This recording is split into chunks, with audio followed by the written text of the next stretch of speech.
we finally have the last official statement from Mizkif and OTK surrounding the situation where Mizkif was exposed as a racist, homophobe, and a xenophobe. Honestly, it looks at this point like he was running a 100% slur speedrun and he was hitting all the checkpoints. And not to mention the fact that it was exposed that Mischief literally covered for a sexual assault perpetrator, with absolutely no regrets, by the way. But no, it honestly gets even worse, because I have found a pretty interesting clip where it implies that every person that is at the head of OTK, all the influential people, all the owners, at the bare minimum have known about Mizkif's racist remarks for a very long time. So this is going to be quite something. And OTK also released a statement where they literally said OTK is going to investigate OTK for any wrongdoings that OTK could possibly have done. Yeah, that's also going to be interesting. They pretty much literally got the idea from Blizzard, it seems. So let's start with Mizkif's statement. I'm not going to bore you too much. It essentially starts off with, thank God Slicker, the crazy Slick, the perpetrator of the sexual assault has not done anything bad to himself because he is in a tough spot, so no one should say anything bad about him. By the way, Crazy Slick turns out is Mizkif's best friend. So the idea that Crazy Slick did these things and Mizkif had no idea about them is absolutely impossible. Furthermore, I actually need to clarify one thing. A lot of people have commented, and I have come to the epiphany that a lot of people watching this are young and have not a lot of real life experience when it comes to jobs. So this is something I probably need to explain to you so I will understand it better. The social dynamics and standards that happen in the workplace are different than between friends. And the social dynamics and how they manifest in top echelon positions of high power and responsibility are actually so different. If I would start to explain some of the interesting aspects of them, you would probably think that I'm lying, because most people nowadays think that CEOs and owners of companies are just people who sit around, do nothing, and watch the cash roll in, which is not true.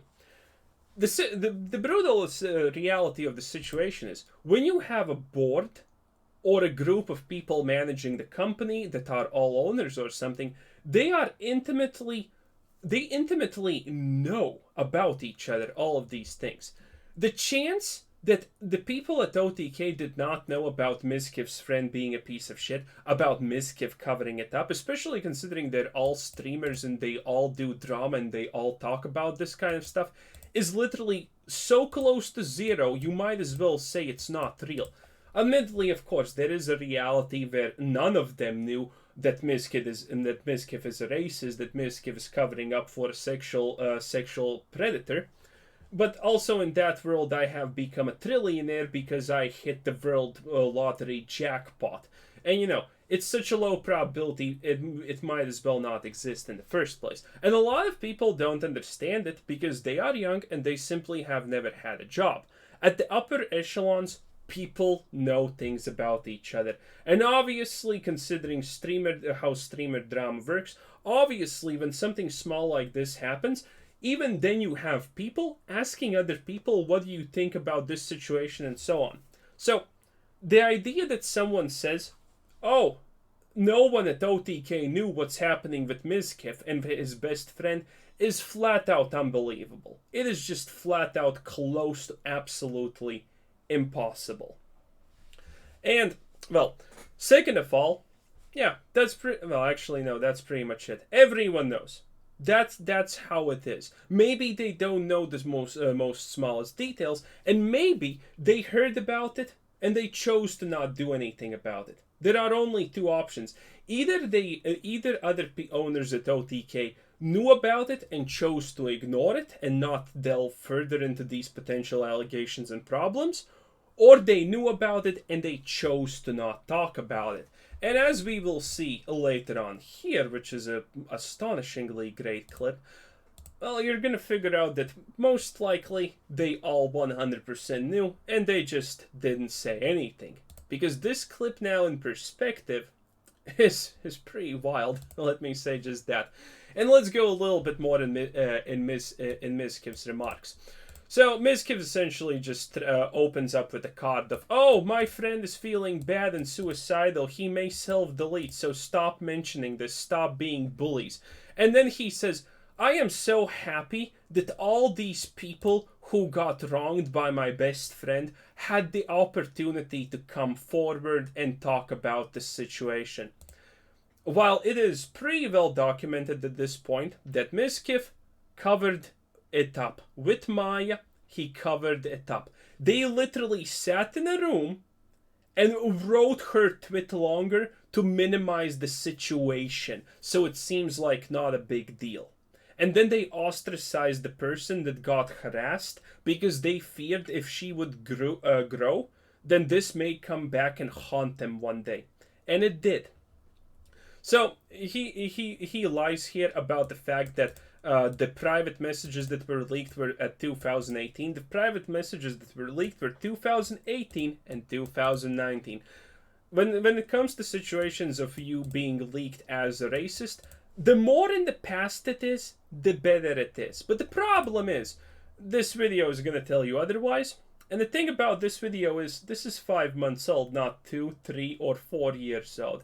So this is going to be bad for Mischief, obviously. And that's pretty much it. He says that he's going to go on paid leave, and then we get to the OTK part. OTK's statement is the most bland shit that you can ever hear in your life. OTK literally announces that they are going to contract, aka give money to a company of their choosing, so that company comes out with a verdict for what happened. And I don't think, admittedly, I think in this situation, they're obviously going to say, oh yeah, this was bad, but I think they're going to minimize it. Obviously, if you do not know how these things work, when you buy a third party to look into stuff into your own company, these third parties will always give results that you want. Because otherwise, if you don't give results that the person hiring you asks of you or wants from you, obviously you're a bad company and you're not gonna get a lot of work, because people are gonna say, hey, I got this company to do X and they came out with the wrong decisions. This was bad. So if this investigation even happens, it will be 100% saying something like, oh, yeah, they were kind of wrong, but it wasn't actually that bad. Everything here is blown out of the proportion, and, blanket statements like that to minimize damage to themselves. A lot of people actually don't. This just proves how young the audiences of the people watching OTK creators are. A lot of people, unironically in my comment section, were commenting and saying, okay, so this was all crazy slick. Mischief and Maya covered up for them. So what is this? And they didn't care. They asked, so what? Mischief covered up for him. How does what kind of connection is there between Mischief and OTK? Well, first of all, that he's an owner. Which means, if your owner's a racist and whatnot, that means that he allows certain type of things to slide in a company. That is why owners are being accountable for things they say outside of the company. Because if an owner turns out to be a racist, bigot, homophobe, or whatever phobe, that means that he's most likely letting that slide in the company that he manages. That's the connection in the most brutally easy and simple terms for you to understand between Mischief and OTK. Why it does matter that he's a part of OTK and he leads the company. And this is crazy. This just shows how young the audience of OTK is, because they don't have the bare minimum experience, which pretty much you understand in your first job most of the time, that this is the case, that this is how things are connected and this is how things work. But now to the spiciest things. OTK obviously is instantaneously trying to hire Bobby Kotick because Bobby could probably fix this situation and it's going to be great. And why not, honestly? They're literally taking the Bobby Kotick route. They literally did the things that Bobby Kotick was accused from. But now, for the coup de grace, boys. For the coup de grace. So first time we're going to watch this clip, I'm not going to comment. And then I'm going to add social psychology to this clip so you can understand what's happening. And usually social norm psychology, I should say. Social norm psychology usually is like a fucking mess that normal people can't understand if you don't actually understand the subject to begin with. But considering now that you know the context that Mischief is a racist, you don't actually need. It's not going to be complicated for you to understand. So first of all, let's watch. When is the last time you said nigga? Be honest. We done had some moments. We done had some moments on the balcony. You know. I need the date, the time, and the month. You tell me. That's too hard. That's too hard. Okay, not the time and the month. Well, just the month. You mean like just today or like in whether it was in a rap song, whether you was chilling with the boys, it don't matter. Just be honest, bro. I'm looking at you, Jacob. You probably know. I don't know anything about nothing. Can you repeat the question? Can you use it in a sentence? Why the fuck are you sweating? Are you sweating? Can you use it in a sentence, please? Matthew, when is the last time you said nigga? question mark? Question mark. There you go. Now it's a Exclamation sentence. point. It's not hard to right now. So that's pretty much it. And yeah, with now the context of Mizkif being a racist, this clip probably hits way more different. And if you're thinking, wait a minute, but that's from 2018. No.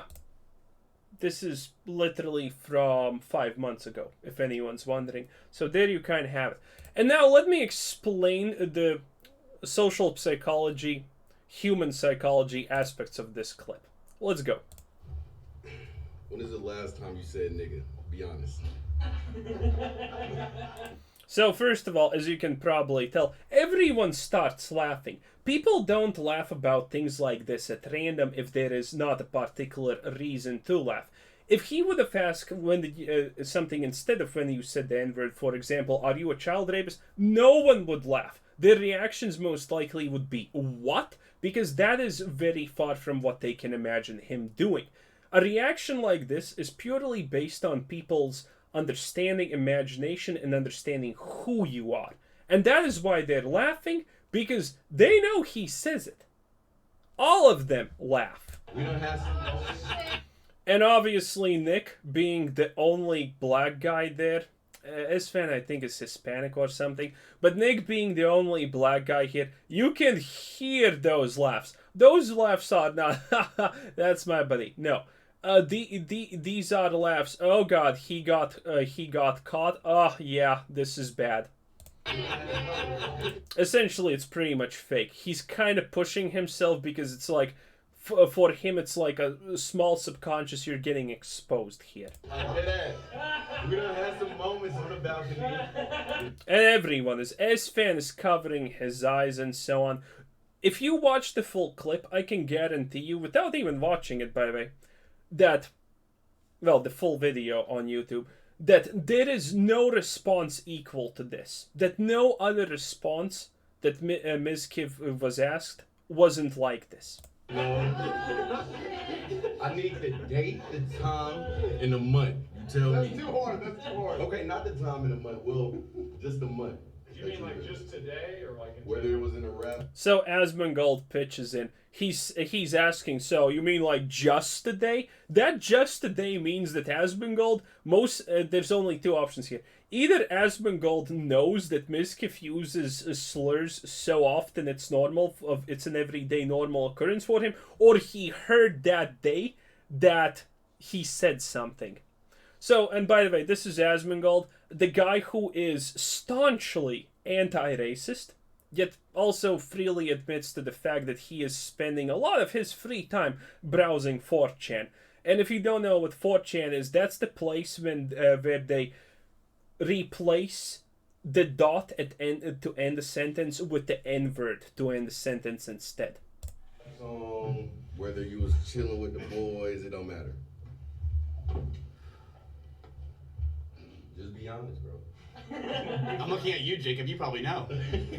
And then his response is to this guy because he's laughing about it, and he looks at him and says that because this guy does the same thing. That is the association bias right there, or whatever it's called. He looks at him and he calls him out because Mischief is currently getting grilled for something this guy is also guilty of. So he finds it unfair, so he calls it out. I don't know anything about nothing. Can you repeat the question? Can you use it in a sentence? Why the fuck are you sweating? Oh, and the sweating thing. And wait, at the start we missed one spot, by the way. We done had some moments on the balcony. Oh yeah, here it is. I don't know what's the quality of the audio here. I'm sorry if it's sad, but if it's bad, well, it's also sad. But here, this guy, and it's his voice. It's the guy who asks him questions.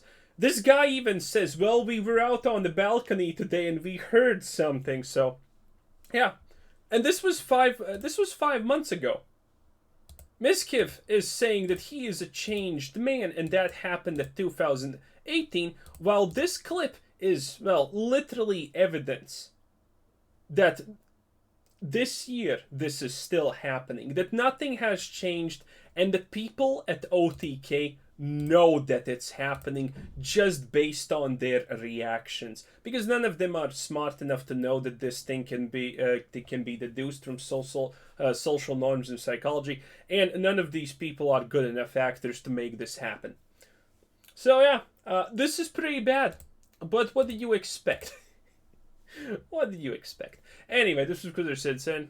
I got some cyberpunk endrunner anime to watch. Haven't watched a single bit. Will probably be good. Anyway, so yeah, like and subscribe.